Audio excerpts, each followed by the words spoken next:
আসসালামু আলাইকুম রহমতুল্লাহ বরকাত। আবু তহা আদনান সাহেবের বিষয়টা তো আমি জানি না, আমি কিভাবে বলবো? আপনি কি চাচ্ছেন আমি ঠিক আপনার মতোই আন্দাজের বলিবশত হয়ে কথা বলি? তাহলে আপনার মধ্যে আর আমার মধ্যে পার্থক্যটা কোথায় বলেন? আপনি কি চাচ্ছেন আমি আপনার মতো হয়ে যাই? আমার পক্ষে সম্ভব না আপনার মতো হওয়া। মানুষ হিসেবে আমার ত্রুটি আছে, ভুল আছে, অপরিপূর্ণতা আছে, থাকবে মৃত্যু পর্যন্ত। আমি কোনোদিন পারফেক্ট হইতে পারিনি, আমার বাবা আদম আলাইহিস সালাম পারফেক্ট হইতে পারে নাই। অপরাধ হয়েছে, আল্লাহ মাফ করছে, পবিত্র হয়েছে। পারফেক্ট আর পবিত্রের মধ্যে পার্থক্য আছে। নবী রাসূলদের দ্বারা যদি কোনো ত্রুটি হতো, ওরা আল্লাহর কাছে ক্ষমা চাইতো, আল্লাহ ক্ষমা করে দিত, তারা পবিত্র হয়ে যেত, বাট পারফেক্ট হইতে পারে নাই।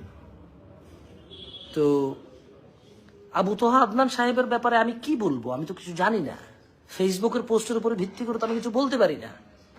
আর ফেসবুকের পোস্ট কখন যে কেমন আসে এটাই তো বলা মুশকিল হয়ে যায়।